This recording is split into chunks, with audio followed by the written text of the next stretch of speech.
سبق کو شروع کر لیتے ہیں۔ بسم اللہ الرحمن الرحیم۔ وَيَنْجَزِمُ بِاللَّمْ وَلَمَّا وَلَامِ الْأَمْرِ وَلَا فِي النَّهْيِ وَكَلِمِ الْمَجَازَاتِ۔ یہاں سے ہم مصنف رحمۃ اللہ علیہ مضارع کے جوازم، حروف جوازم کو، جوازم المضارع کو بیان فرما رہے ہیں کہ مضارع کو جزم دینے والے دو طرح کے عوامل ہیں۔ نمبر ایک وہ کہ جو ایک فعل کو جزم دیتے ہیں، اور یہ چار حروف ہیں: لم جازمہ، لما جازمہ، لام امر اور لائے نئی۔ یہ چار حرف ہیں جو ایک فعل کو جزم دیتے ہیں: لم یضرب، لما یضرب، لی یضرب، لا تضرب۔ اور دوسری چیز ہے دو فعلوں کو جزم دینے والے، ان کو کلمات مجاز کہا جاتا ہے۔ کلمات مجاز سے مراد وہ الفاظ شرط اور الفاظ جزا۔ کلمات المجاز الفاظ شرط اور الفاظ جزا کو کہتے ہیں۔ یہ دو جملوں پر داخل ہوتے ہیں، ایک جملہ شرط کہلاتا ہے، دوسرا جملہ جزا کہلاتا ہے۔ شرط والے فعل کو بھی جزم دیتے ہیں، اس کی تفصیل آگے آ رہی ہے، اور جزا والے فعل کو بھی جزم دیتے ہیں۔ وہی اور یہ کلمات مجاز یہ 13 الفاظ ہیں۔ دیکھیں، نمبر ایک: ان، مہما، اذاما، اذما، حیثما، اینا، متا، ما، من، ایون، انا و اما ما۔ یہ 11 الفاظ آگے، یہ ان 11 الفاظ کا دونوں فعلوں کو جزم دینا یہ عمومی ہے، اس میں کوئی اختلاف بھی نہیں ہے۔ اور دو الفاظ ہیں، ایک کیفما اور ایک ہے اذا۔ ان کے ساتھ مضارع کو جزم دینا مصنف رحمۃ اللہ علیہ فرماتے ہیں کہ شاذ ہے۔ شاذ کا مطلب یہ نہیں ہے کہ خلاف قانون ہے، خلاف القیاس ہے، یہ معنی نہیں، قیاس کے مطابق ہے اور عربوں سے ثابت بھی ہے، لیکن جس عمومیت کے ساتھ ان سے لے کر یہ انا تک 11 کلمات یہ جزم دیتے ہیں، اس طرح کیفاما اور اذا ان کے ساتھ جزم دینا اس عمومیت کے ساتھ ثابت نہیں ہے۔ شاذ کا یہ مطلب ہے، یہ مطلب نہیں ہے کہ خلاف القیاس، قیاس کے مطابق ہے، اس لیے کہ کیفاما میں یہ اصل میں استفہام کے لیے، اذا ظرفیت کے لیے ہوتا ہے، ان میں شرط کا معنی پایا جاتا ہے۔ جب ان دونوں میں شرط کا معنی پایا جائے گا تو یہ جزم دیں گے، لیکن چونکہ وہ استعمال جو ان 11 الفاظ کا ہے وہ ان دو کا نہیں ہے، اس لیے ان کے استعمال کی کمی کو انہوں نے شاذ سے تعبیر کی۔ وَبِإِن مُقَدَّرَةً، مصنف رحمۃ اللہ فرماتے ہیں کہ ان شرطیہ، یہ ان والا کلمات مجاز والا جس طرح عبارت میں موجود ہو کر فعل مضارع کو جزم دیتا ہے، اسی طرح مقدر ہو کر بھی جزم دیتا ہے۔ جس طرح ان مقدرہ جزم دیتا ہے نا، جس کا کل بیان ہوا تھا نواسب المضارع کے تحت، ایسے ہی ان مقدرہ یہ بھی جزم دیتا ہے۔ اس کی تفصیل آگے آ جائے گی انشاءاللہ۔ فلم، اب آگے مصنف تفصیل سے ان جوازم کی تفصیلات بیان فرما رہے ہیں۔ فرماتے ہیں لم لقلب المضارع ماضیاً، لم آتا ہے فعل مضارع کو ماضی کے معنی میں، و نفی ہی ماضی منفی کے معنی میں۔ فعل مضارع پر داخل ہو کر اس کو ماضی منفی کے معنی میں کر دیتا ہے۔ ینصرو کا معنی ہے مدد کرتا ہے یا کرے گا، اور لم ینصر کا مطلب مدد نہیں کی۔ یضرب مارتا ہے یا مارے گا، لم یضرب نہیں مارا اس نے، تو مضارع پر داخل ہو کر اس کو ماضی منفی کے معنی میں کر دیتا ہے۔ اور جزم بھی دیتا ہے، جزم بحذف حرکت بھی ہو سکتی ہے اور بحذف نون اعرابی بھی ہو سکتی ہے، یہ جواز پیچھے مضارع کے اعراب میں گزر گیا۔ ولما مثلھا، فرماتے ہیں کہ دوسرا جو لفظ ہے وہ ہے لما، لما بھی مضارع پر داخل ہو کر اس کو ماضی منفی کے معنی میں کر دیتا ہے۔ جس طرح لم جازمہ مضارع کو ماضی منفی کے معنی میں کرتا ہے. البتہ لما میں دو چیزیں ایسی ہیں جو لم میں نہیں پائی جاتی. یہ دو فرق ہیں لم اور لما کے اندر. نمبر ایک، تختص بالاستغراق، کہ لما استغراق کے ساتھ خاص ہے. یعنی لما فعل مضارع پر داخل ہو کر جو فعل کی نفی کرے گا نا، وہ نفی ماضی سے لے کر متکلم کے زمانہ تکلم تک مستقل درمیان میں مسلسل برقرار رہے گی. لما یذهب، ابھی تک نہیں گیا، جبکہ لم مطلق نفی کے لیے آتا ہے. قالت الاعراب آمنا قل لم تؤمنوا، آپ فرما دیجیے آپ لوگ ایمان نہیں لائے. وَلَمَّا يَدْخُلِ الْإِيمَانُ فِي قُلُوبِكُمْ، اور ابھی تک تو ایمان تمہارے دلوں میں داخل بھی نہیں ہوا. یہ ابھی تک والا معنی لما کے اندر پایا جاتا ہے. دوسرا فرق ہے تختص بالاستغراق کے لما استغراق کے ساتھ خاص ہے، تو اس کو کہتے ہیں استغراق نفی. لما استغراق نفی کے لیے آتا ہے، جبکہ لم مطلق نفی کے لیے. دوسرا فرق ہے جواز حذف الفعل، یہ خاص ہے جواز حذف فعل کے ساتھ. یعنی لم کے بعد فعل مضارع کو حذف کرنا جائز نہیں. لم اتنا نہیں کہہ سکتے.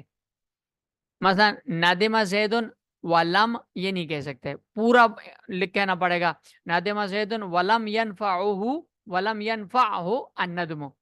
زید نادم ہوا لیکن اس کو ندامت نے فائدہ نہیں دیا. جبکہ لما کے ساتھ فعل کو حذف کرنا جائز ہے. نادمہ زیدن ولما، بس اتنا کہنا بھی جائز ہے. ولما ينفعه الندامہ، تو یہ بھی جائز ہے، لیکن لم کے اندر یہ جائز نہیں. تیسرا ہے لام امر. لام امر کہتے ہیں المطلوب بہ الفعل، وہ لام جس کے ذریعے کسی کام کے کرنے کا مطالبہ کیا جاتا ہے، اس کو لام امر کہا جاتا ہے. وہ یہ مکسورۃ ابداً، یہ ہمیشہ مکسور ہوتا ہے تاکہ لام ابتدا اور لام امر کے درمیان فرق ہو سکے. مکسورۃ ابداً یہ اگر اس صورت میں مکسور ہوتا ہے کہ جب اس سے پہلے واو، فا اور سما یہ تین الفاظ نہ آ جائیں. اگر یہ تین الفاظ آ جائیں تو پھر وہ ساکن ہو جاتا ہے، لام امر ساکن ہو جاتا ہے.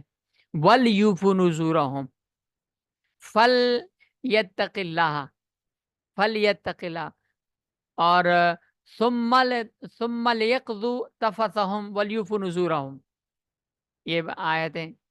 ولا ان نہیں، چوتھا ہے لائے نہیں. لائے نہیں کے کہتے ہیں المطلوب بہا الترک کو. لائے نہیں وہ ہے جس سے کسی فعل کے کا ترک مطلوب ہو، جس سے کسی کام کے نہ کرنے کا مطالبہ کیا جائے، اس کو لائے نہیں کہا جاتا ہے.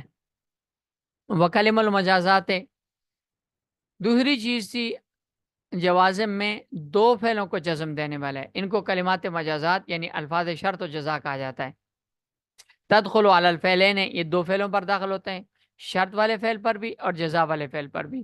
دونوں فعلوں پر عمل یہی کلمات مجاز کرتے ہیں.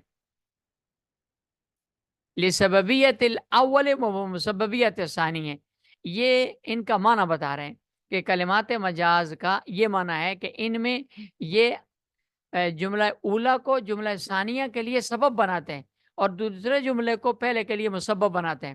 مثلا ایک آدمی، آپ نے فقہ کی کتابوں میں پڑھیں گے بھی تو کہ ان دخلت الدار فانت طالق،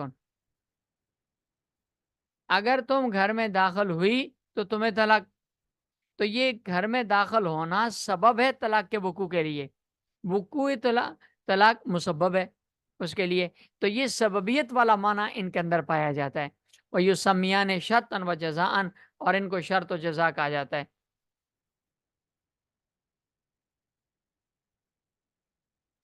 فَإِنْ كَانَ مُضَارِعَيْنِ، فعل مضارع کو جزم دینا کب ضروری ہے، کب جزم واجب ہے، اس کے اعتبار سے صورتیں بیان فرما رہے ہیں. فعل مضارع کب مجزوم ہوگا؟ فرماتے ہیں کہ اگر شرط اور جزا دونوں فعل مضارع ہوں. نمبر دو، اول اول ہو، یا جزا شرط فعل مضارع ہو اور جزا ماضی ہو. دو صورتیں فرماتے ہیں فالجزم ای الجزم واجبن، تو ان دو صورتوں میں فعل مضارع کا مجزوم ہونا واجب ہے. اور ان تضرب اضرب، ان جاءک زید اضرب، تو ادرب کو جزم دے دی. وَإِنْ كَانَ ثانی فَالْوَجْهَانِ، فرماتے ہیں کہ اگر شرط فعل مضارع ہو، یہ شرط فعل ماضی ہو، جزا فعل مضارع ہو، تو پھر اس میں دو صورتیں جائز ہیں. یعنی فعل مضارع میں دو صورتیں جائز ہیں. جزم دینا اذا کی وجہ سے، اس کی وجہ سے کلمہ مجاز کی وجہ سے، الفاظ شرط کی وجہ سے جزم دینا بھی جائز ہے. ان جاءک زید فاضربہ، جزم دینا بھی جائز ہے. اور فاضربہ مضارع کو رفع دینا بھی جائز ہے. رفع اس لیے کہ کلمہ الفاظ شرط اور معمول فعل مضارع کے درمیان فاصلہ آ گیا، جس کی وجہ سے اس کا عمل کمزور ہو گیا. اس وجہ سے مضارع کو رفع دینا بھی جائز ہے. فل وجانے. اور چوتھی صورت اس کی تھی کہ دونوں ماضی ہوتے. صورت میں چونکہ ماضی مبنی ہوتا ہے، اس لیے لفظوں میں جزم ظاہر نہیں ہوگی بلکہ جزم محلی ہوگی. وَإِذَا كَانَ الْجَزَاءُ مَاضِيًا، اب آگے یہ بیان فرما رہے ہیں کہ جزا پر فا جزائیہ کب داخل ہوگا. تو فرماتے ہیں کہ اگر ان کان الجزاء ماضیًا، جزا فعل ماضی ہو اور وہ بھی بغیر قد کے ہو، اس پر قد داخل نہ ہو، یعنی قد نہ لفظوں میں ہو اور نہ مقدر ہو قد، تو بغیر قد کے جزا فعل ماضی ہو، خواہ لفظاً ماضی ہو یا مانن ماضی ہو. مانن ماضی فعل مضارع پر لم جاد میں داخل کرنے سے وہ ماضی کے معنی میں ہو جاتا ہے. تو لفظاً اور مانن دونوں طرح ماضی ہو یا صرف مانن ماضی ہو، لفظاً مضارع ہو، لم یجوز الفا ہو، تو اس پر فا جزائیہ داخل کرنا جائز نہیں ہے. جیسے ان ضربتا ضربتو، یہ دیکھیں ان ضربتا ضربتو دونوں ماضی ہیں، جزا فعل ماضی اوقات کے بغیر ہے. یا ان خرجتا لم اخرج، اب یہ لم اخرج فعل ماضی ہے، لفظاً ماضی نہیں ہے، مانن ماضی ہے، لفظاً مضارع ہے. تو اس میں دونوں جگہ پر فا نہیں آئے گی. وَإِنْ كَانَ مُضَارِعًا، اور اگر جزا فعل مضارع ہو، فعل مضارع مثبت ہو، او منفیاً بلا، یا فعل مضارع منفی لا نافیہ کے ساتھ ہو، تو فل وجہانے دونوں وجہ جائز ہیں. یعنی فا جزائیہ کا داخل کرنا بھی جائز ہے اور فا جزائیہ کا حذف کرنا بھی جائز ہے. اب دیکھیں یہ ان قمتا فیقومو پڑھنا بھی جائز ہے اور فیقم یہ پڑھنا بھی جائز ہے. تو فعل مضارع میں جزا بھی جائز ہے، فا جزائیہ کا داخل کرنا بھی جائز ہے اور بغیر فا کے لانا بھی جائز. وَإِلَّا فَالْفَاءُ، اور اگر یہ دونوں صورتیں نہ ہو، یعنی جزا فعل ماضی ہو اور اس پر قد داخل ہو یا قد مقدر ہو، تو فا جزائیہ واجب ہے. ان کان قمیص قد من دبر فکذبت، اصل میں فقد کذبت ہے، فا مقدر ہے، یہ قد مقدر ہے.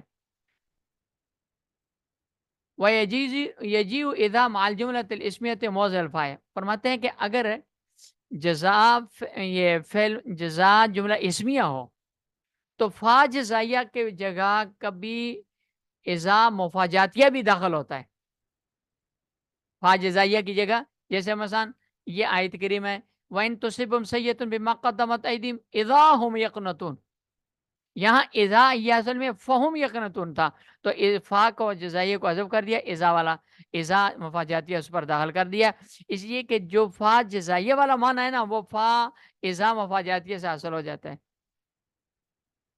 اور یہ جی اذا بھی آتا ہے جملہ اسمیہ میں فا کی جگہ. وَإِن مُقَدَّرَةٌ بَعْدَ الْأَمْرِ، وہ پیچھے جو ذکر کیا تھا کہ ان مقدر ہو کر بھی نصب دیتا ہے، جزم دیتا ہے، تو یہاں سے اس کو بیان فرما رہے ہیں کہ ان مقدر ہوتا ہے کہاں؟ نمبر 1 امر کے بعد، یعنی فعل مضارع اس سے پہلے امر ہو، فعل مضارع سے پہلے نہیں ہو، فعل مضارع سے پہلے استفہام ہو، فعل مضارع سے پہلے تمنی ہو، فعل مضارع سے پہلے عرض ہو. یہ 5 چیزیں ہوں. ان 5 چیزوں کے بعد فعل مضارع آ جائے تو وہاں ان شرطیہ مقدر ہوگا اور یہ مقدر ہو کر نصب دے گا. یہ امر نئی استفہام تمنی عرض خود جزم نہیں دیں گے، بلکہ ان کے بعد ان مقدر ہوگا اور وہ ان مقدر اس فعل مضارع کو جزم دے گا. لیکن اس کے لیے شرط ہے، شرط یہ ہے کہ اذا قصد السببیہ، تو کہ جب فعل امر نئی استفہام وغیرہ کو فعل مضارع کے مضمون کے لیے سبب بنایا جائے گا، اگر سبب نہیں ہے تو پھر جزم نہیں آئے گی۔ جیسے اس کی مثال یہ ہے، اسلم تدخل النارا، اسلام لاؤ تدخل الجنت، تم جنت میں داخل ہو جاؤ۔ یہاں اسلام لانا یہ سبب ہے دخول جنت کے لیے۔ یاد ہے عبارت ہے اسلم ان تسلم تدخل النار تدخل الجنت ہے، لا تکفر تدخل الجنت، یہ نئی کی مثال ہے، کفر نہ کرو جنت میں داخل ہو جاؤ گے۔ اس کی یہ عبارت ہے یہاں کفر نہ کرنا جنت میں داخلہ کا سبب ہے، ان لا تکفر تدخل الجنت، اگر کفر نہیں کرو گے نا تو جنت میں داخل ہو جاؤ گے۔